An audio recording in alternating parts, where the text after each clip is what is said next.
ya tomando tal, pero por la calle, o sea, Hemos abierto ya, vale. Carlos y Antonio. Sabes que hay un poquito de tiempo hasta que empezamos a avisar a los seguidores y ya empiezan a entrar.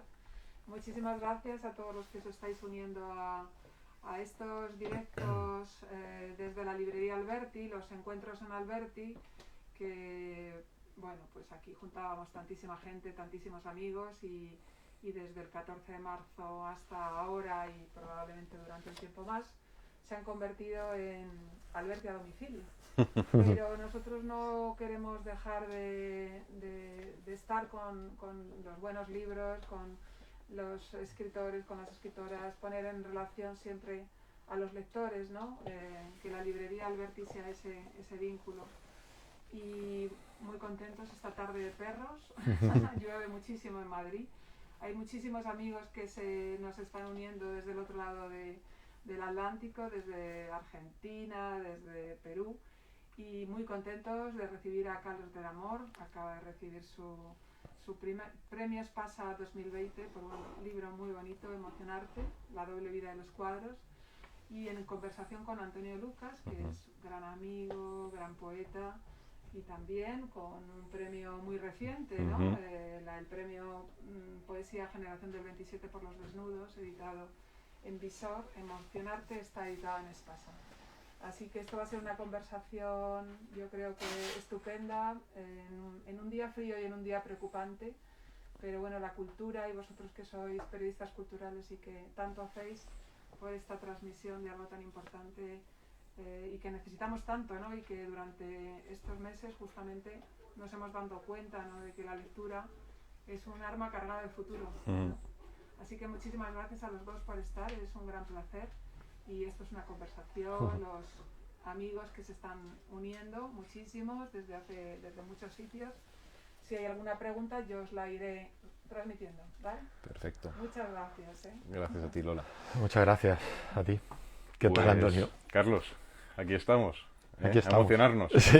Para emocionarnos. A intentarlo, sí. Muchas gracias a todos los amigos también que se unen a través Sin de la duda. cuenta de librería Alberti, Sin duda. que no se han mojado para venir. Es la única ventaja, da pena ver las sillas ahí apiladas, las sillas que se volverán a llenar seguro en las presentaciones de libros. Sin duda, el Alberti nunca ha fallado cuando las cosas han ido bien, y cuando vuelvan a estar bien, que lo estarán, pues la librería Alberti seguirá siendo esa especie de faro de costa que tenemos en Madrid, donde nos juntamos tantos amigos, tantos lectores y tanta gente entusiasmada por seguir buscando preguntas y intentando encontrar alguna respuesta.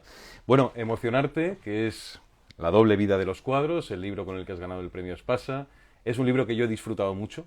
Es un libro en el que yo me he visto en muchos momentos contigo paseando por algunas de las salas de los museos. Qué bien, porque imagínate que no disfrutas y tienes que venir a la conversación. Sería difícil que no disfrutase primero de algo tuyo y después de verte. Pero se podría dar, pero no ha sido el caso, al revés. He disfrutado mucho. Y he disfrutado mucho porque es un libro realmente emocional.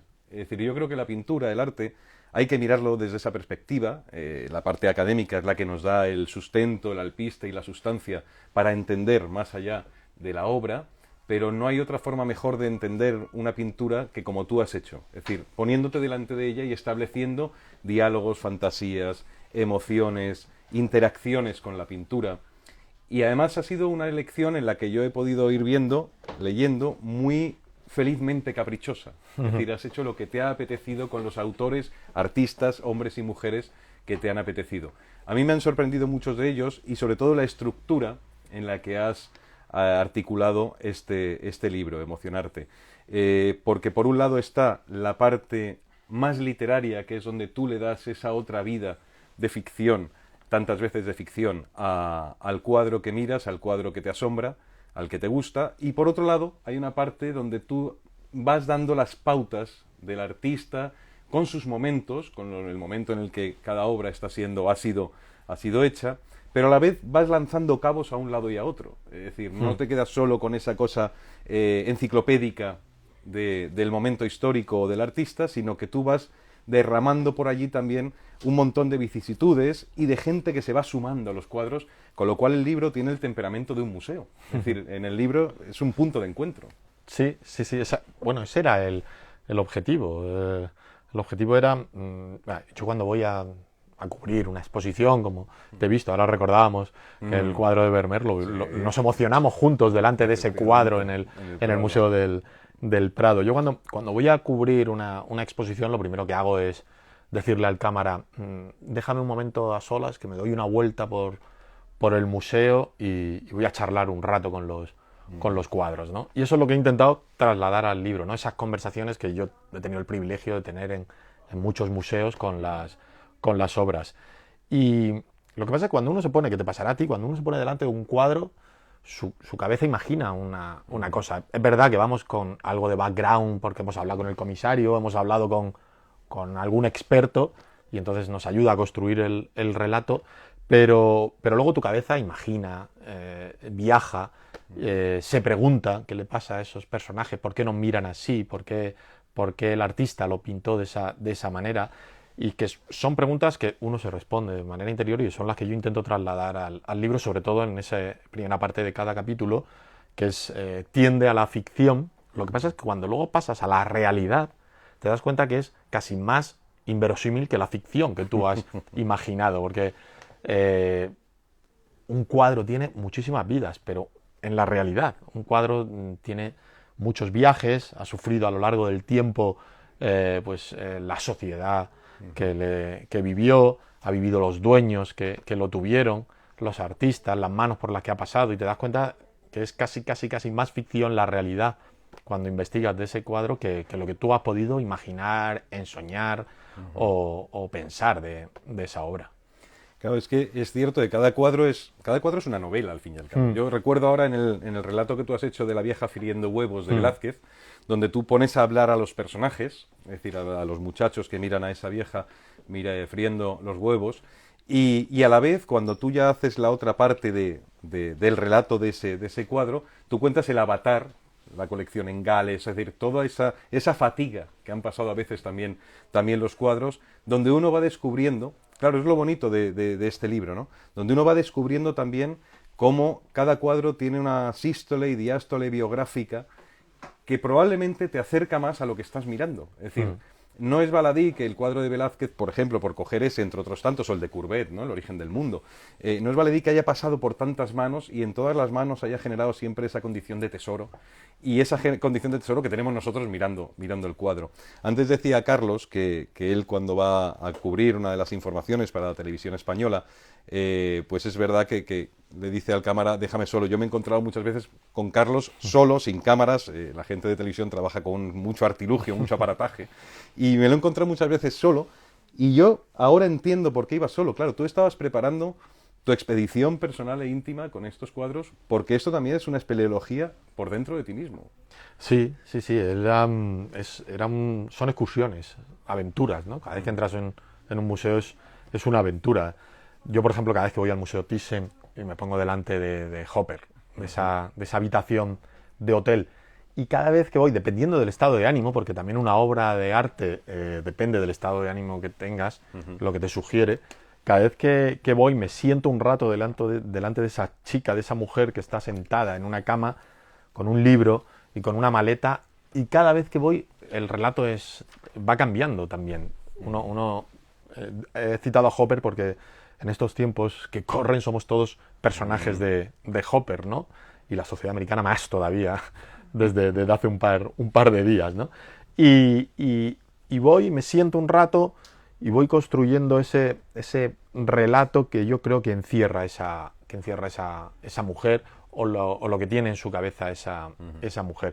Así que yo me tomo cada visita a un museo, me la tomo como una aventura en la que explorar nuevos mundos, nuevos territorios, y en la que conocer a nuevos personajes, ¿no? Y ese cuadro de Velázquez, claro, cuando uno elige un cuadro de Velázquez dice, ha elegido Las Meninas, ¿no? Porque luego es verdad que nos preguntan muchas veces, dime cuadros de Velázquez, y nos quedamos en 3. Sí. Pero a mí me hacía mucha gracia ir al Velázquez joven, al Velázquez que acaba de salir del taller de Pacheco, al Velázquez que se acaba de examinar, de oficio de pintor. Es decir, me parece un momento histórico mágico, ¿no? No sé si Javier Olivares nos escucha del Ministerio del Tiempo que viaje. Seguro que sabe que hay muchísima gente conectada. Pues que viaje que lleve a Velázquez a su propio examen, ¿no? Es mágico, ¿no? Cuando Velázquez empieza a ser Velázquez antes de conquistar el reino y la corte, ¿no? Y por eso me hacía mucha gracia. Y luego, para que nos hagamos una idea de la cantidad de debate que puede generar una obra de arte en el mundo inglés, no es vieja friendo huevos, es vieja cocinando huevos, porque hay un debate sobre si ese aceite está hirviendo y se está friendo el huevo o se está escalfando. O sea, hay un debate en torno a un huevo. En el mundo de Velázquez o en el mundo friki que nos gusta el arte. Y me parece un debate apasionante, ¿no? Sí, cierto, porque aquello podía ser manteca de cerdo también. Claro. Que el aceite de oliva no se utilizaba con tanta generosidad. Como hoy, o sea, que podía ser manteca. Oye, a mí lo que me gustaría saber es muy difícil hacer una selección cuando uno conoce bien el arte y conoce además bien los museos.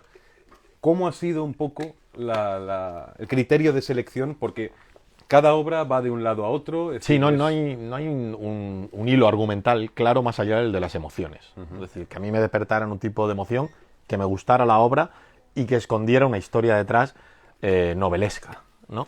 Entonces, sí partí de una premisa que no fuesen los cuadros más mainstream de los pintores mainstream, es decir, después de Velázquez, que no fuesen las Meninas, de Goya, que no fuesen los fusilamientos, sino que fuesen cuadros un poco más underground, digamos, de esos artistas.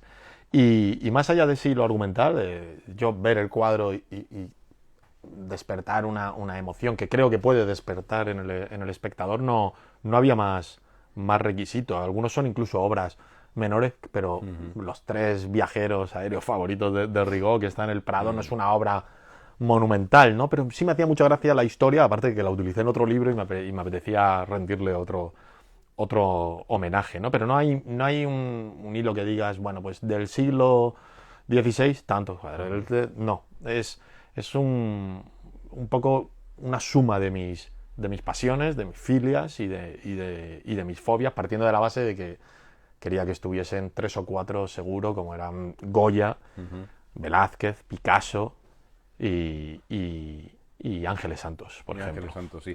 Muy hermoso el retrato, el texto de Ángeles Santos sobre un mundo. Me maravilla ese cuadro. Sí, es una me maravilla. Reina Sofía. Y me lleva a ese salón de otoño del 29 y me lleva a los ojos de Lorca mirando ese cuadro, ahí, con los ojos como platos y que llame a Dalí, que se pondría, me imagino, celoso perdido de que alguien haya sido más surrealista que él.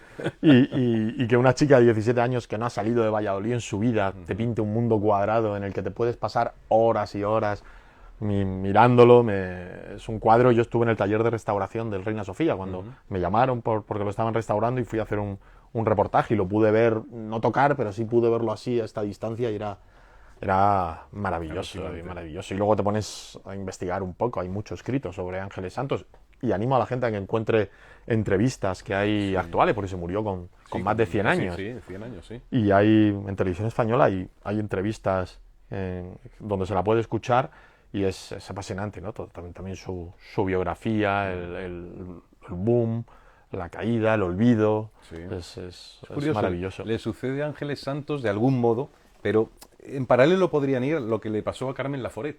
Es decir, el boom de la chica con 22 años gana el Nadal. Es decir, esas autoras, esas artistas que en un momento dado tienen un momento de eclosión extraordinario y luego pues la vida o las circunstancias vitales o lo que sea, la propia biografía, las va de algún modo... Hay que preguntarse si hubiesen sido hombres, si ese olvido hubiese caído sobre ellas, al menos tan pronto, ¿no? Efectivamente. Porque Ángeles Santos, o sea, hay muchas mujeres, yo creo que un hombre a lo mejor hubiese pintado ese mundo con esa edad, automáticamente hubiese pasado a la historia, ¿no? Y Ángeles Santos hay que recuperarla, hay que hablar de ella para que se hable de ella. Efectivamente. Que no pasaría a lo mejor probablemente con si Dalí hubiese pintado ese cuadro con esa edad, ya a lo mejor hubiese roto, fijado. Claro, hubiese fijado ya en la historia. Y aquí hay que tirar y por suerte se está tirando mucho para rescatar de las sombras. En el libro hay uno de los retratos que más me han gustado de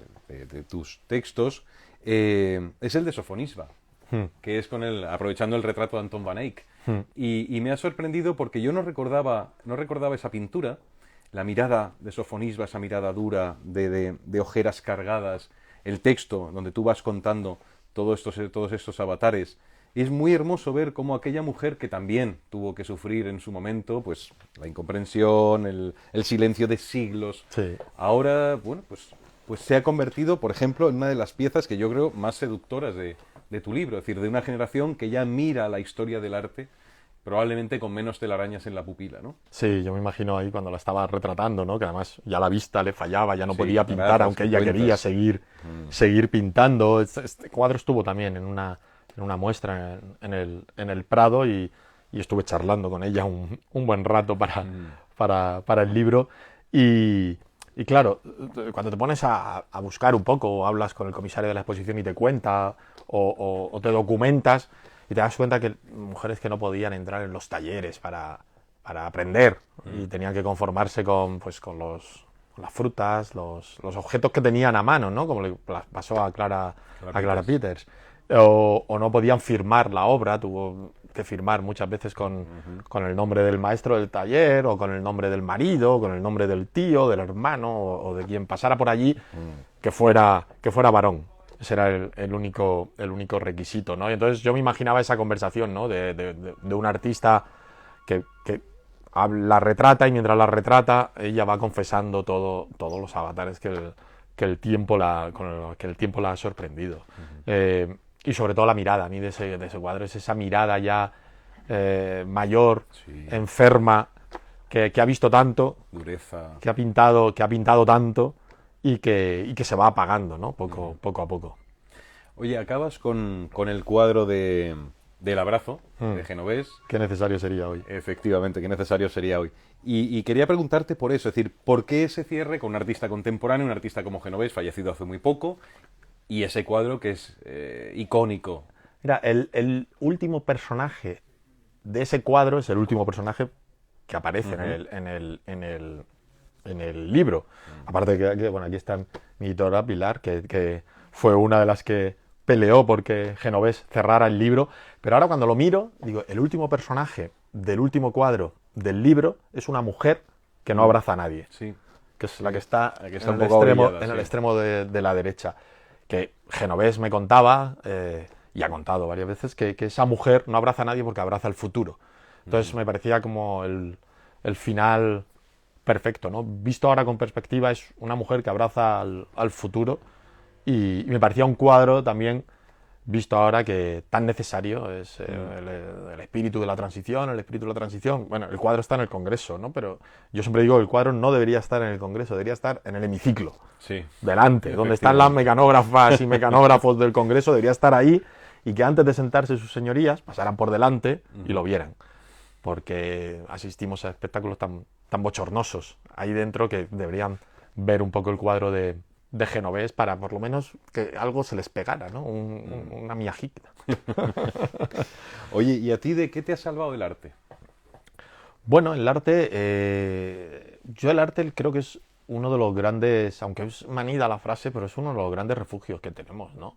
El arte en todas sus disciplinas, no hablo solo ya de visitar a un museo, ¿no? Pero el arte lo encontramos en una canción, en un libro, lo encontramos en los museos, en una obra de teatro y en una sala de cine. El arte te salva de muchas... Bueno, el arte lo que hace es, te da muchas respuestas, pero a la vez te sigue planteando muchos interrogantes, ¿no? Entonces lo que me salva el arte es que nunca se agote la curiosidad, por ejemplo, ¿no? La curiosidad por seguir aprendiendo, la curiosidad por seguir sabiendo, la curiosidad por seguir intentando ahondar en determinadas cosas, porque yo creo que el día que nos quedemos sin curiosidad también será un día de derrota, ¿no? Caeremos un poco derrotados. El arte te salva de la rutina, aunque a veces la rutina a mí me encanta, pero me gusta más la palabra cotidianidad. La cotidianidad me gusta, pero el arte te salva muchas veces de la rutina. Y luego el arte me ha dado una profesión. O sea, yo tengo la suerte de trabajar rodeado de artistas. Tengo la suerte de trabajar y que me paguen por ir al Museo del Prado, por ver una película, por ir a un festival de cine, por ir a un concierto. Entonces, El arte es que me ha salvado probablemente pues de estar todo el día metido en un bar en Murcia sin salir de él, que es donde estaría Comiendo paparajotes. como estuve mucho tiempo, ¿no? Oye, hay un momento dedicado al cuadro de Antonio López de la Gran Vía, donde tú cuentas algo muy simpático, que los lectores que se sumen a la lectura de este libro van a descubrir, pero se lo vamos a desvelar porque yo creo que es hermosa la anécdota, que es cuando él, hace unos cuantos veranos, va a pintar en agosto a la a la Puerta del Sol, Sí. y entonces tú empiezas a ir por allá, Sí, sí, sí. a ver si lo encuentras, ¿no? Sí, sí, se corría el rumor por la ciudad, que dirían las crónicas, que Antonio López estaba en Sol pintando un nuevo cuadro. Y que solo lo hacía 2 o 3 días de agosto, de mediados de agosto creo que era, porque era la hora a la que el sol asomaba y caía y la luz era exacta a la que él quería pintar. Y dije, joder, qué reportaje más bueno, ¿no? Un tipo que pinta 2 días al año un cuadro, y me fui, y cuando llegué no estaba, y claro, miré y digo, está nublado. ¿Cómo? ¿Para qué vengo? Y al día siguiente vi un sol reluciente y dije, pues voy otra vez, y ahí estaba. El día anterior la pista que tuve de dónde se situaba era una señal no con tiza, sino con pintura sobre la silueta de sus pies, de su huella, que él la planta allí para que al día siguiente sea el lugar exacto donde ponerse, y que es una cosa que yo conservaría directamente, esa huella, y ponerme en el lugar donde dentro de 50 años poderme poner en el lugar donde Antonio López se puso. Y fui para allá y ahí estaba él con su gorra, pues no sé si de la Caja Rural, pero prima hermana, con sus pantalones cortos, sus esparteñas, y ahí digo, midiendo, pintando, tal. Lo que pasa es que empieza a rodearle gente y gente, era como una atracción. Y eso a él le pone muy nervioso porque él quiere pintar y lleva muy mal la expectación y tal. Y yo me encontré a una señora llorando. Me dice, es que es como si hubiera podido ver a Velázquez en su época pintar. No sé si ha terminado el cuadro Antonio López, lo dudo. Muy probablemente. Lo dudo, porque ya sabes que, bueno, el de la familia real ya sabemos que se tomó su tiempo, tanto que igual casi no hay familia real. Sí, así se descuida. O es otra familia la que tiene que pintar. Pero sí se toma su tiempo, y en este cuadro de Madrid de Torres Blancas, yo cuando lo vi que es de una colección particular, pero lo exhiben mucho cuando sale los realistas. Es Madrid de Torres Blancas, ahí Sí. la Gran Vía, no es Madrid de Torres No, pero Blancas. Gran Vía era el que estaba pintando, sí. Ah, vale, Gran Vía que está. Y cuando te acercas mucho al Madrid de Torres Blancas, ves divisiones, números. Ah, sí, cierto, sí. Es tío, ¿qué verdad. hace? Cuadrículas. Pues es que toma apuntes en el mismo cuadro. O sea, la hora eran las 19:05 cuando el sol está como quiero que esté. Ajá. Y pone 19:05 y lo deja en el cuadro. En vez de, digo, no tendré una libreta. Y luego le da muchísimo encanto, claro, a esta hora. Yo de Antonio López siempre digo que si tienes la suerte de comprar un cuadro de él, lo cuelgas en tu casa, y yo creo que a las 2 de la mañana un día pueden tocar al timbre y que sea él que tiene que retocarlo. O sea, me lo creería perfectamente, con ese derecho, ¿no?, que hay de autor, que tiene derecho a ir retocando. Pues Sí. estoy seguro que Antonio te aparecería clink clink en tu casa. Soy Antonio López, que se me ha olvidado aquí un poquito un color, y coge y te lo retoca. Pues muy Ese probablemente. es ganador. Yo, la última vez que hablé con él, o de las últimas, fue durante el confinamiento, y hice una videoconferencia con él desde la Gran Vía, desde donde pintó el famoso cuadro de Gran Vía, y le pregunté, entonces estábamos todos en lo más duro del confinamiento, y los aplausos, y éramos todos, todavía creíamos que íbamos a ser buenos o mejores, y le pregunté ya a él, Antonio, ¿saldremos mejores de esta, no? No, somos muy egoístas, no aprendemos, a los 4 días estaremos como estábamos. Y yo, hombre, no seas agorero, no seas pesimista, no aprendemos. Sí, Y aquí estamos. y aquí estamos. Oye, ¿hay alguna pieza que se te haya resistido? Que hayas descartado porque no has logrado, decir, hay veces que uno también se pelea con las obras que le gustan. Sí, pero no ha habido así ninguna que... o sea, elegí las 35, y esas 35 eran las que iban. A lo mejor empezaba con otra de Van Gogh y no me salía igual que esta de Van Gogh, que es una obra muy... Cuerda de reos, ¿no? Es Sí, cuerda de presos, sí. y que es además basada en un grabado de Doré. Quiero decir que no es una obra grande de él, pero no sé por qué cuando ves a ese personaje en el centro, automáticamente le ves a él, le ves su angustia, le ves esa sensación de agobio, de sanatorio, locura. Hoy ya de Van Gogh se escriben cada 2 por 3 cosas, hoy se ha vuelto a escribir un artículo, ¿no? Que la dependencia del alcohol y el síndrome de abstinencia fue la que provocaba Eso es lo bueno del arte, que se podría escribir un emocionarte cada año. Eso te iba a decir, que claro, tienes el peligro y corres el riesgo de que la editora te diga que, hombre, que ya que podríamos hacerlo, es un work in progress. Es decir, no vas a dejar de yo les dije que Moespasa es famosa también por sus enciclopedias. Podemos hacer una enciclopedia de arte, un emocionarte, así, que quedan muy bonitos los lomos, ¿no? Como las enciclopedias antes en casa que todos tenemos, la enciclopedia Espasa. Pues quedan estupendos. Es un tema que es inagotable.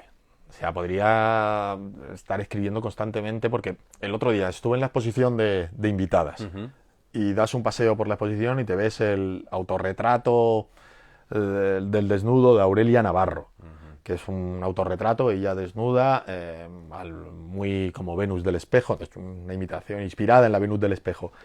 Y dices, bueno, es un autorretrato, está bien, técnicamente está muy bien y tal, pero luego lee la cartela y dice, Aurelia Navarro. Y te cuenta el comisario, te cuenta Falomir. No, pues que Aurelia Navarro, ¿sabes qué le pasó? Que la sociedad no recibió bien el cuadro. Los críticos sí, pero luego la sociedad, esto de que ella saliera desnuda, total, que abandonó la pintura e ingresó en un convento por la presión social. Y ya entrega el libro. No puedo. No puedo. Quiero decir que cada vez que vas a un museo y ves un cuadro, y a poco que profundices un poco, que es lo que yo invito a la gente a que haga, ¿no? A que más allá de verlo y es bonito, me gusta o no me gusta, se interese un poco por lo que intenta, o por el tiempo en el que fue pintado, o la cartela le puede dar una pista, o que, bueno, simplemente que investigue un poco. Muchas veces pasamos por los museos y vemos un cuadro, otro cuadro, solo por decir, he visto este cuadro, ¿no? Y al final nos hemos ido con un cúmulo de imágenes que no nos ha dejado marcado ninguno. A lo mejor vas y ves 3, 4 cuadros y profundizas sobre ellos y te llevas 4 cosas que de verdad te han emocionado, te han marcado, quiero decir, hay que abogar un poco más por que no exista la imagen de todos peregrinando a la Gioconda, que está muy bien, aunque es un cuadro que a mí me decepcionó mucho cuando vi, pero todos haciendo esa cola, que hay cintas para evitar no tropezar con japoneses, y pues ir buscando otros tesoros que albergan los museos. Yo recuerdo cuando hice un documental de Dalí y estuve hablando con Zugaza, entonces director del Museo del Prado, y me decía, no, bueno, ves, te voy a enseñar una cosa. Porque yo le preguntaba, ¿cuál es tu cuadro favorito? Me gusta preguntar esto, bueno, ¿cuál es tu cuadro? Y me decía, no, uno del Tránsito de la Virgen de Manteña. Y digo, me llevó a verlo y dice, pero además te voy a contar una cosa, ¿ves esas nubes? Esas nubes son las nubes de Dalí. Dalí sacó sus nubes de este cuadro.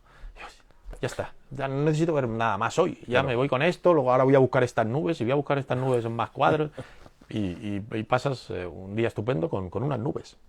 Sí que nos conformamos con poco, unas nubes. Oye, ya que te gusta preguntar cuál es tu pieza favorita, no te vas a ir sin responder a tu misma pregunta. El perro.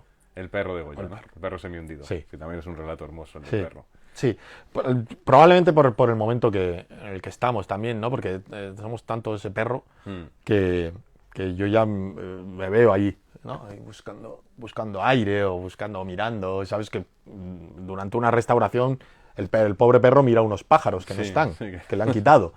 Pero al final le termina de dotar casi sin esos pájaros más de esa angustia que yo creo que Goya quería transmitir, ¿no? A mí el perro me gusta porque es un escenario que no es ningún escenario, no situamos geográficamente nada, no hay nada, y por eso podemos estar todos, ¿no? Porque es la tierra de cada uno, y es tan simple que me encanta. Pero es que a mí Goya me parece el más moderno de todos. Con Picasso yo creo que son radicales, sí, además, es radicalidad absoluta. Sí, y además es que Goya te iba y te pintaba un columpio y una escena así bucólico pastoril, y luego te da una hostia con las pinturas negras que te deja en el sitio, ¿no? Y dices, wow.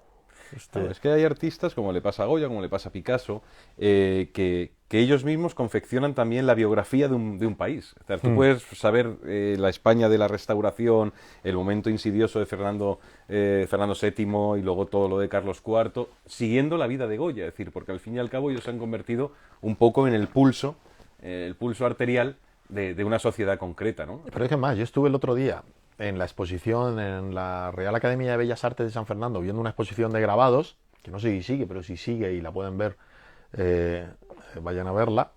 Vayan a verla, trato de usted como en el telediario. Vais a verla. Y si tú coges esos grabados, es que valen de portada de periódico. Sí. Te valen de portada de periódico de hoy. O sea, ahí toca todos los temas universales, las preocupaciones de entonces, que se parecen mucho a las preocupaciones de ahora, los toca con una maestría brutal. Yo creo que Goya es otra liga, ¿no? No lo sé, que no me oiga Velázquez, pero yo creo que Goya juega otra cosa. Porque salió también mucho de palacio. Él estuvo en la calle untándose mucho, de barro las botas. Y eso se nota en un artista. Oye, quería preguntarte porque publicamos en el periódico hace poco un reportaje y luego ha ido saliendo también por otros lados de alguna situación que viven ciertos museos en el extranjero que están empezando a vender obra de colección, no como se hacía en Estados Unidos, más o menos, no es que fuese habitual, pero bueno, se entendía que un museo vendiese un Pollock para poder comprar obra que alimentase los fondos de la Pinacoteca o del centro, ¿no? Ahora, sin embargo, se intenta o se está haciendo esto para salvar el propio museo. Con lo cual es complicado porque es una desamortización de la identidad del museo. Lo ha hecho el Museo de Brooklyn con Christie's, ha vendido 12 piezas en subasta, alguna de Van Eyck y tal. Y luego también lo intenta hacer o lo intentó la Royal Academy of Arts con el mármol de Miguel Ángel, ¿no? Claro, es una condición complicada esa. Sí, es que es muy complicado, porque primero yo quiero ver que lo que es... que si de verdad venden una obra, todo sea para volver a comprar obra, me imagino que de nuevos artistas, por apoyar a nuevos artistas, también se decía, ¿no? Para comprar obra de mujeres y rescatarlas del olvido. De artistas negros. O sea, que de verdad la venta tenga un efecto y se haga. Lo que pasa es que a su vez estás quitando patrimonio a tu propia institución, ¿no? Es un asunto súper complicado. Yo no sé si vender obra para tapar huecos y errores históricos es lo adecuado. Yo creo que hay muchísima obra también en almacenes, obra que no ha salido a la luz, que se puede pedir en préstamo, se puede exhibir o sacar a la luz para rellenar esos huecos que hay que rellenar. Lo que pasa es que, no sé, claro, tú vendes los fusilamientos para obra, o bueno, o en el Reina Sofía vende Muchacha en la ventana de Dalí para dar, que es el cuadro que más busca la gente cuando va al Reina Sofía, Muchacha en la ventana, creo que más que el... Que es el que has escogido. Sí, que más que el Guernica. Entonces, estás también quitando mucho tirón al museo, que también vive del visitante, ¿no? Y del que pasa por allí. No sé, yo me gustaría que se activara un mecanismo de ayudas potente para poder completar el discurso museístico, ¿no? de las instituciones, que yo creo que es lo que se debería hacer. Mira, antes hablábamos con Lola Larumbe de cómo el Estado francés, Macron en este caso, ha puesto una partida de ayuda a las librerías independientes francesas, a las pequeñas librerías de cercanía, y cómo, sin embargo, pues nosotros que tanto intentamos bracear en la misma dirección de lo que ha sido la política cultural francesa, siempre nos quedamos 70 escalones más abajo. Y con el tema de los museos sospecho que nos pasa algo parecido. En el caso de este país, tú bien sabes que muchos de nuestros representantes, cuando estaban en el gobierno, hablo de presidentes del gobierno, ni pasaron por el Museo del Prado en 4 u 8 años. O sea, ni se acercaron a mirar un museo. Claro, eso es claro, es que ya, aunque no te guste, por lo menos da ejemplo. Claro, ¿no? claro. O sea, por lo menos que se te vea. Sí. Y si no, luego ya tú piensas luego en un partido de fútbol o en lo que quieras, ¿no? Mientras estás viendo las meninas, pero por lo menos se te ve, ¿no? Y ve un interés, ¿no? Por la cultura, que Que es verdad, en Francia es que es, bueno, igual que Goya juega otra liga, Francia también, su cuidado del patrimonio cultural, de las figuras culturales, a la hora de enterrar incluso a un artista, lo entierran con todos los honores, ¿no? Como, digamos, hombre de Estado, ¿no? Aquí no, aquí, bueno, aquí se quitan versos de poetas. Sí, se quitan versos de poetas, se quitan lápidas enteras, lápidas enteras. Oye, ¿por qué nunca pensaste meter quizá escultura? No, eso tenía claro que era pintura. O sea, ¿O fotografía? sí, sí. Porque era un libro eminentemente pictórico. O sea, mira que yo la fotografía, o sea, hubiera otro capítulo, Chema Madoz. Sí, que por cierto lo citas en Hopper. Sí. No, en Hopper no, en Magritte. Sí, claro, él Magritte, es sí. muy Chema Madoz, Jaume Plensa, por ejemplo, con que Alegador o Ballester. O sea, hay muchos con los que te digo gente que conozco y a la que he entrevistado que me encantaría hablar de ellos y meter obra suya. Pero mi contacto más directo ha sido con cuadros. O sea, yo es verdad que he cubierto muchas más exposiciones de pintura, porque también hay muchas más que de escultura. Es verdad que sí hablo mucho de fotografía en el telediario, pero quería que fuese solo una disciplina y ahí lo dejé. ¿Y el museo más singular en el que tú hayas estado? Esos museos pequeños o grandes, pero que de repente dices, caray, ¿qué museo este? ¿O qué sala? Singular. A ver, el museo más singular, el que he estado, es el Miyazaki en Tokio. Pero bueno, es más el universo Ghibli y tal, pero yo siempre digo, no sé si lo más singular, pero el mejor lugar de Madrid, y probablemente no sé si de este país, es muy exagerado, pero el mejor lugar de Madrid es el metro cuadrado de la Galería Central del Museo del Prado, donde uno llega y tiene a Goya de frente, a Tiziano aquí, y cuando gira ve a las Meninas. Sí. Ese es el mejor metro cuadrado de esta ciudad y probablemente de este país. Ese es el metro cuadrado que hay que reivindicar y en el que hay que poner al presidente que no va al museo, porque se va a emocionar seguro.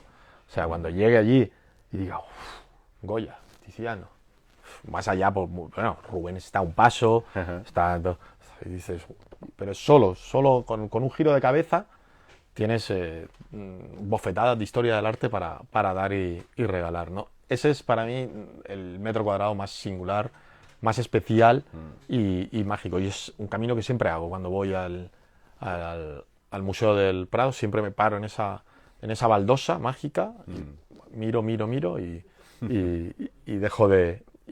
luego ya me meto en la sala de las Meninas. La última fue la última fue ahora hace muy poco, pero la vez más especial fue durante el confinamiento. A puerta cerrada. Puerta cerrada. Sí. A puerta cerrada era sobrecogedor, ¿no? Ver el museo casi en Semana Santa, que solía estar lleno, verlo así, vacío, las luces apagadas, estaban, ¿sabes? Veías las obras, veías las Meninas de lejos, pero solo distinguías a la infanta Margarita por el blanco y era sobrecogedor ver así los museos, ¿no? En el Reina Sofía también estuve, en el Thyssen, ver todos esos museos, las obras descansando y tal, era hermosísimo, pero tristemente desolador, hermoso. por otro lado. Sí, desolador. Porque uno, aunque no quiera esa avalancha cuando va a un museo a visitarlo, sí que por lo menos quiere gente. Un poco de comunión, claro, un poco de comunión. Claro, esas miradas que se van cruzando en los museos, ¿no? Y que Sí. son miradas de curiosidad entre unos y otros, pero sobre todo esas miradas que se van clavando en los puntos de los cuadros. Y es un ejercicio maravilloso. Cuando vas mucho a un museo, y has visto mucho esa sala, fijarte en vez de los cuadros en las personas que miran esos cuadros. Claro. Para ver yo he construido muchos reportajes así, ¿no? Mirando la cara, porque hay gente que le asoma la lágrima o el wow, o ves con la boca abierta y dices, hostias, esto es... Luego dicen que la cultura no es espectáculo. Claro que es espectáculo, claro que es entretenimiento. Claro y emocionarte. Y emocionarte, claro, es que es lo que hay que reivindicar, ¿no? Que parece que la cultura es este ladrillo que te cae encima y ¡pum! No, la cultura es el mayor espectáculo La cultura que tenemos. es vivir. Sí.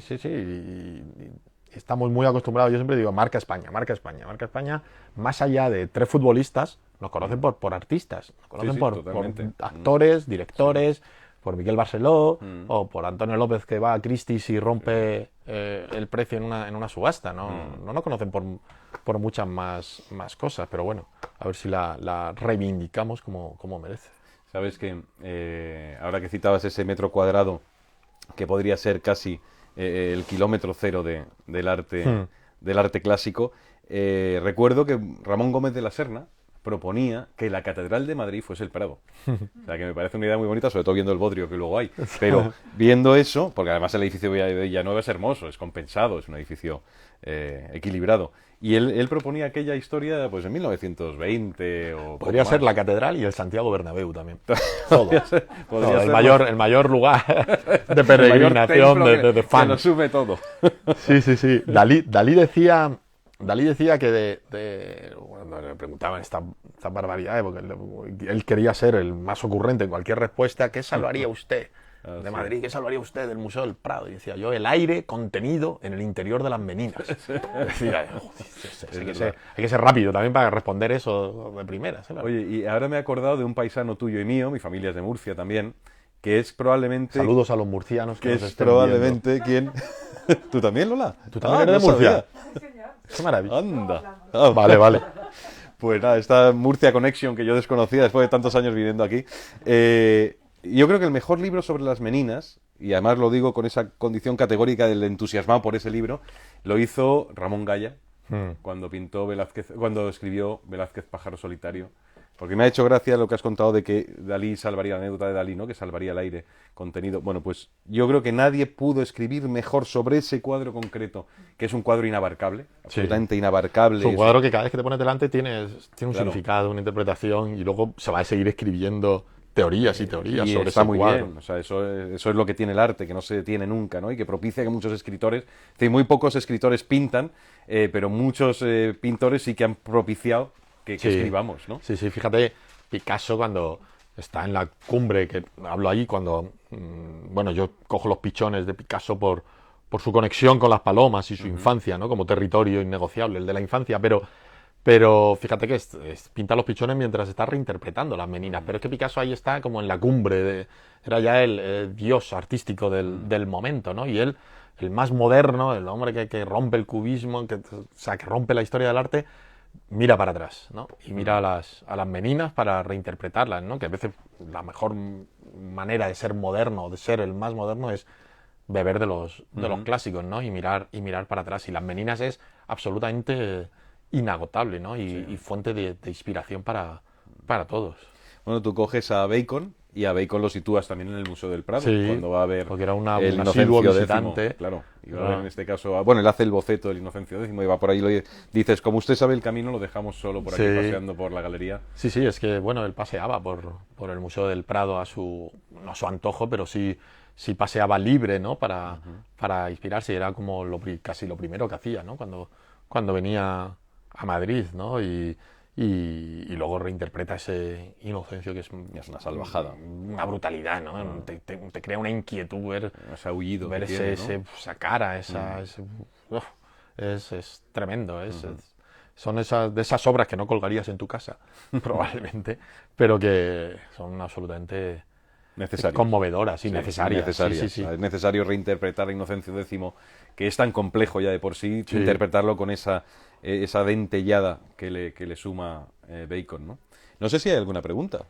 Bueno, hay mucha gente conectada. Vale, y muchos murcianos, por cierto, y de Valencia también, que parece ser que hay inundaciones en Valencia ahora mismo. Están confinados, mucha gente que le gustaría estar aquí con vosotros dos, que lo están pasando en grande. Han preguntado cosas, pues por ejemplo, sobre el perro de Goya, que es esa obra misteriosa e intrigante y terrible, ¿no? A la vez, y sobre las pinturas negras y la Quinta del Sordo.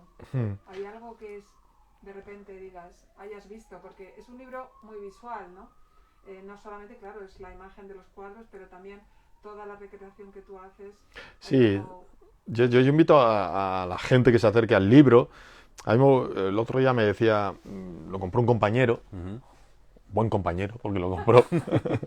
y me acercó y me dice, joder, tardo mucho en leerlo, porque cada capítulo, como citas otros cuadros, voy buscándolos, claro. voy buceando en ese, y este me lleva a otro y a otro, y digo, así me gusta. Así se ve el arte. Así es como está bien, o como uno piensa que le gustaría que el lector ideal lo viera, ¿no? Porque no es un capítulo que lo lees y ala, no, te cito otro cuadro y te llevo a la Quinta del Sordo y puedes tú por tu cuenta investigar la Quinta del Sordo o ir a esa sala 67, creo que no, la de las pinturas negras y ver todo el conjunto de las pinturas negras, que es angustioso cuando entras en esa sala durante el confinamiento. Entré a oscuras, que encima ya era como súper tenebroso. A lo mejor la vio así en muchos momentos, claro. Goya, es decir, porque entonces no había luz eléctrica, claro, estaría con palmatorias sí, iluminadas. Yo cuando pienso cuando te dije que vi las meninas así a oscuras, claro, cuando anochecía, cuando en Palacio se caía la luz, se veían así. Tendrían que verse así. No se veían con un foco, claro, con unos lumens determinados y tal, y se veían así. Y el perro el perro yo creo que es una obra universal, como decía antes, es una obra que nos representa a todos y que también ha sufrido muchos avatares, ¿no? Para llegar hasta nuestros días. Para empezar hay que arrancarla de la pared y luego esas restauraciones locas de, bueno, pues me sobran unos pájaros, ala, quito unos pájaros. Que por cierto, la Quinta del Sordo, yo que durante una época de mi vida viví cerca viví en el Manzanares, pero nunca he sabido exactamente dónde estaba. Creo que está donde hay unos edificios de viviendas, ya hace muchos años. Sí, pero está cerca del cementerio de San Isidro, pero no he sabido encontrar el punto pues en este portal o en este punto de la calle. Pero esas son las cosas que nos faltan. Igual que los huesos de Velázquez. Que estuviese identificado un sitio, aquí está la quinta, aquí vivió Goya, aquí pintó tal. Claro, esa quinta... Es que el Madrid podría estar, digo Madrid porque estamos en Madrid, pero podría estar trufada de mogollón de sitios que son atracciones turísticas de primera. Si es que luego vamos a París y nos vamos a ver cualquier huellecita que nos dejó Toulouse-Lautrec o que nos dejó Degas o cualquiera que pasaba por allí, que son estupendos pintores, pero es que nosotros tenemos a un equipo de Champions y bueno, pues los huesos por allí, la Quinta del Sordo pues por allí, la Casa de Capa por allá. O sea, es verdad, la Casa de Capa allí en Vallecas, sí. Es que no sabemos cuidar lo que deberían ser los verdaderos monumentos también de una ciudad. Sí, es verdad, ha habido una cierta desidia, ¿no? Una cierta desidia. Y además, una desidia que lleva implícita algo terrible, que es desmemoria. Sí, porque porque si tú tienes la Quinta del Sordo o algo o tal, la gente pues aprende, va y cultiva esa figura y entra en otro. Pero si no está, no está. Pero si además ni la recuerdas, ni dónde está, ni sabes geográficamente que pertenece a esa otra parte del Río de Madrid, que también es significativo que él saliese de la zona de Palacio. Estaba muy agobiado ya eso es. en el centro y ya, bueno, allí fue de las últimas cosas que pintó en España, ¿no? Porque luego ya marcha a Burdeos. A Burdeos y marcha como tuvieron que marchar muchos, ¿no? Y bueno, pues ya está, y no se le da mayor importancia, ¿no? Cuando se podría hacer una ruta turística, que es economía, que es pasta. Sí. Brutal sobre artistas que no es difícil identificar. A poco que te pongas, vas identificando sus huellas, sus sitios, dónde pintó, qué hizo, cómo lo hizo. Todo está perfectamente documentado. O sea, lo que no hay es ese trabajo de recuperación de un patrimonio que es un patrimonio memorístico, emocional y físico. Sí, y es curioso, la Quinta del Sordo, que toda la vida hemos creído que es la Quinta del Sordo porque Goya era un poco teniente, era sordo, pero no, es que el anterior dueño también era sordo y le puso la Quinta del Sordo. O sea, que es él ya lo compró como Quinta del Sordo. Sí, que es una casualidad estupendo. Y luego ese cuadro se fue llamando de muchas maneras, dependiendo del momento, y creo que una de las últimas que le representa muy bien, antes del perro semi-hundido, era perro caminando a contracorriente, o perro, o sea, que ya nos da una idea también de por dónde iba Goya en esta obra. Que, por cierto, hizo una interpretación también muy hermosa y muy poderosa Antonio Saura, del perro semi-hundido. Sí. No, Saura era de los que reivindica también que ese perro somos todos, ¿no? Y por eso a mí me parece una de las obras muy ¿no? Sí, Muy más apabullante inquietante, sí. de ver y que fíjate que no tiene nada y te puedes pasar Sí. un buen rato delante de ella. Hay Pues, más preguntas. hay muchas preguntas, muchísimas preguntas. Ya tenemos que ir acabando porque Carlos tiene ahora mucho trabajo. Le hemos puesto ahí una mesa con una pila de libros para que dedique a tantos amigos. Ha habido una pregunta muy interesante, varias preguntas relacionadas con los jóvenes y con la enseñanza del arte a los jóvenes, ¿no? Y hay muchos amigos que están comentando que este es un libro muy bonito, muy interesante precisamente para jóvenes que están en los colegios, para emocionarse, ¿no? Yo creo que un profesor te marca siempre y un profesor de arte puede marcar tu gusto o no por el arte. Es decir, como te expliquen un cuadro cuando tienes 12, 13 años, te marca, ¿no? O sea, si te lo explican como una aventura, probablemente enciendan una llama para que te interese el arte, ¿no? O te cuentan una anécdota de ese cuadro, pero ya enciende en ti una chispa, ¿no? Pero si empiezas diciendo, pintó esto en el siglo XVI con la técnica de no sé cómo, dices, hostias, los cascos, me los pongo y desconecto de este tío. Yo recuerdo una profesora de historia del arte que tuve, que cuando explicaba, por ejemplo, el David de Miguel Ángel, era con una pasión, con las diapositivas que te ponía, y mira la textura, y tocábamos todos así embobados, ¿no? Y te hacía interesarte por esto, ¿no? Yo creo pero por suerte cada vez hay más profesores que se acercan al arte de una forma no enciclopédica. Eso dice Arantxa. Dice, en los colegios lo trabajamos. Sí. Trabajamos la emoción. Pues Arantxa, bien hecho, eso es lo que intento. No, sí, pero yo creo que es la manera, ¿no? De acercarte desde la emoción. Yo recuerdo hace 6 meses, antes del confinamiento, llevé a los niños a ver el Guernica. Y nosotros vemos un cuadro, 2 cuadros y nos vamos. No les vas a dar la brasa de enseñarles todo el museo, ¿no? Estás una horita, ves 2 cosas, le cuentas tal, y dije, bueno, vamos a ver ahora el Guernica. Y me acuerdo que me dijeron, hijo Martín, dice, papá, ¿por qué lo pintó en blanco y negro? Dice, porque es triste, ¿no? Dice, no tiene color por la tristeza. Y le expliqué 2 o 3 cosas de, claro, es que refleja el horror, porque ves esa figura, es un bombardeo, ya está. No le voy a decir una teoría de tal. Con esa referencia. Y nos vamos. Y recuerdo al Guernica siempre. Ayer en el colegio, uno de los proyectos es las profesiones, y uno de los pasillos lo han puesto como un museo. Y el tío, pues, le sonaba todo y decía, me han puesto un museo, no sé cuánto, tal, y yo ya estaba y vi la otra. Y entonces, bueno, enciendes una pequeña chispa para crear, entre comillas, futuros visitantes de museos. Tu hijo ya está sumado a la cofradía de los museos. Ya lo tienes sumado. Claro, a y ese barco. ir no es una tortura, es hoy vamos. Y vemos 3 cuadros o tal, o no sé cuánto. Yo nunca agradeceré lo suficiente a una vigilante de seguridad del Museo del Prado, que pues, la segunda o tercera vez que íbamos al Prado, cuando estábamos pasando el control, miró a los niños y les dijo, ahora me tenéis que buscar los perros que hay en la sala de las meninas. Y los niños, vámonos corriendo. Fueron corriendo. Vamos a buscar a la vigilanta que le tenemos que decir.